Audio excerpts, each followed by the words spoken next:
Marketing hacks the biggest brands don't want you to know. Today we're reacting to some of the best marketing hacks the biggest brands use, but don't want you to know about.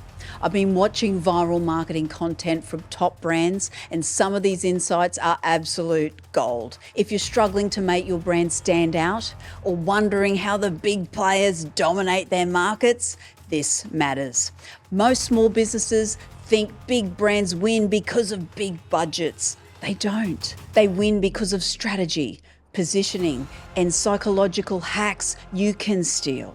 I've analysed these tactics across hundreds of campaigns, and in this episode, I'm breaking down the most powerful marketing hacks from viral content and showing you exactly how to apply them to your business, regardless of your budget. Welcome to the Marketing Factory, where we don't blend in. I'm Marissa Candy, founder and recipient of Gold Stevie International Business Award, among many others. And for over 2 decades, I've helped businesses think differently about their marketing and achieve powerful results. In this podcast, I'll share proven strategies so that you can create profitable marketing campaigns that drive real impact for your business. Ready to become impossible to ignore?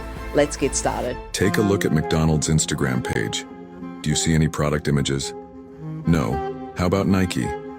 Hardly. And Apple? Same here. Big brands don't post any product images on their pages because they sell a feeling, not the product. Nike sells greatness and success. Apple sells innovation and privacy. McDonald's sells happiness.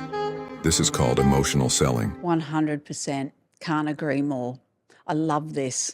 I love how they're actually showing you how you could actually incorporate this in your business. So what's the takeaway? How does your business, products or services make the customer feel? Emotionally connect to them the same way that we see McDonald's doing, the same way that we see Nike doing. It's not about the shoes. It's about you becoming the ultimate athlete within you. It's not about the burger from McDonald's. It's about how happy your children will be when they receive that box, just like mine when it gets in the car. And we've talked about this before. If it's got the wrong ingredients on it, things go bad. So dive into this. Explore your products, your services, and how you can make your customer feel better in their life. Get them to their goals quicker. Remove them from their pains or get them further away from their pains. This is brilliant and easy to adapt in your business. Let's have a look at the next reel. You guys know where Rolls-Royce sells their cars? Have you ever turned on a TV ad and seen a Rolls-Royce ad? Or flipped a newspaper and seen a Rolls-Royce ad? So where do they sell their cars? How do they do promotion? Air shows. So Boeing is showing their latest plane. Gulfstream is showing the latest private jet. Right next door, Rolls-Royce. That's where you find them. How many of you here have been invited to the launch of a new private jet? I rest my case. So some of the things you buy because of what they buy you access to. Brilliant. We talk about this. Alignment, product partnerships, business partnerships. Talking to people and businesses that actually are your potential entry point into selling your product or service. So think about this. What does your customers buy, or who do they need to see before they actually come and see you? And I'll make it relevant to us.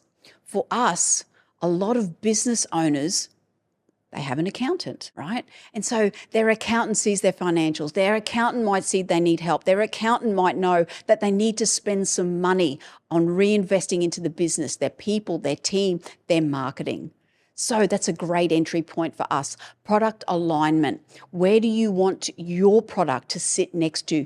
Who would you be proud to refer it to? And like I say, with every great partnership, it has to work both ways. There has to be a benefit for both people in this deal. Boeing must be getting some great connections as well as having a car like that brand sitting next to them or being parked next to their planes, right? So your product alignment, your partnership alignment has to align to for both. Just quickly, if you're a business owner struggling to see results from your marketing, or you're overwhelmed by the thought of marketing your business, we can help. Book in a call with my team using the link in the show notes, and let's get your brand thriving without the struggle. Now, Back to the episode. This marketing technique manipulates you every day. Imagine a Coke machine in your business or on your campus, assuming it sells 100 cans a day. Now, if we put a Pepsi machine right next to it, how many cans do you think each machine will sell? Now you'll probably see 50 to 50 or 60 to 40.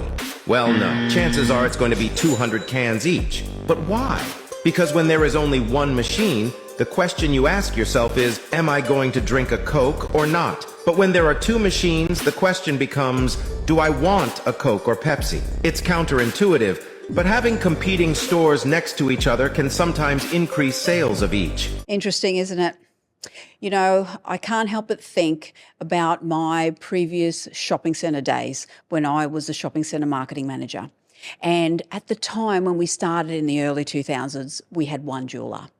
By the time I left, we had about 7 in the category. And every time we went to add another jeweller, that first jeweller got worried, got concerned. Am I going to start losing market share? Am I going to start losing sales? You're putting my competitor right outside my door. What is that going to do for me? The shopping centre traffic that are coming to that location, are they going to go to me, or I'm going to have to share that?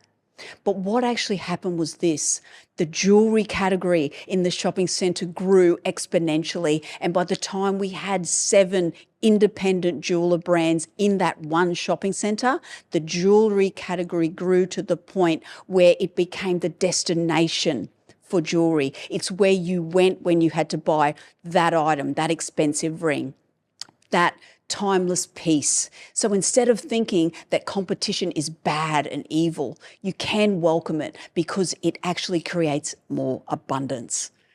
Hopefully that you can apply that same learning and that same tactic to your potential next location for your business.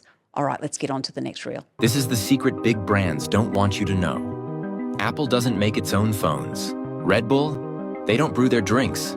And Nike, not a single shoe is made in their factories. Several of the world's biggest brands don't manufacture their own products. They outsource it. Why? Because it doesn't matter who makes the product. What matters is how you make people feel about it, the story behind it. That's why they focus on marketing. From ads that spark protests to colors that make you thirsty, marketing shapes the world in ways you never realized. Also, here's the truth. Manufacturing adds the least value in building a recognizable brand.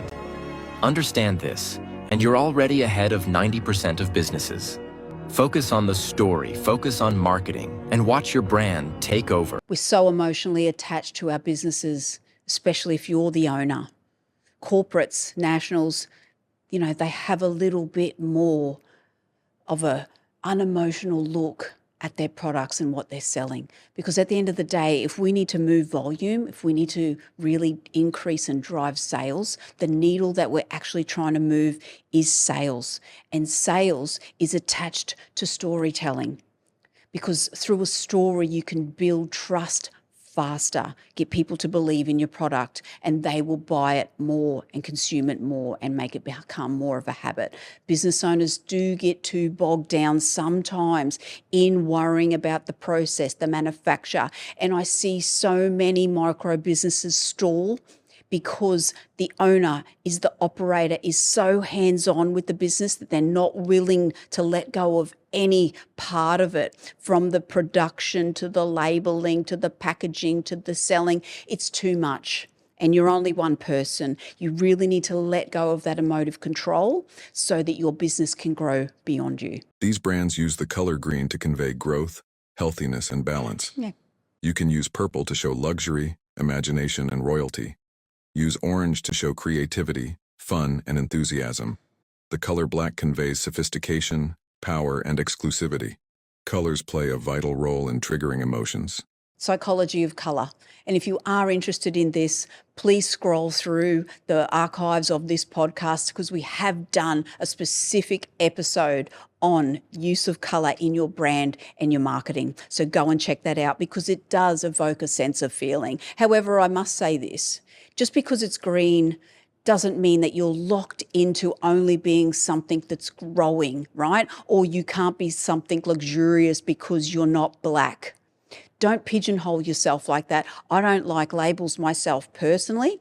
I like having a brand that allows differentiation in industry, makes you stand out amongst your competitors, and really aligns with your product, with your customers that you're trying to influence at the end of the day. Hope this episode's been helpful. Hopefully you've got some great tips. And if there's any videos that you see online that you want to share with us and you'd love me to comment on, please go ahead and DM our page. We'd love to hear from you right here at The Marketing Factory. Until next time. Thanks for tuning into The Marketing Factory. If today's episode helped bring clarity to your marketing strategy, please leave a 5-star review on Apple Podcast or Spotify. And don't forget to subscribe on your favorite platform. Stay connected with us on the socials at The Marketing Factory or at The Marketing Factory AUS, and let's keep turning clarity into action.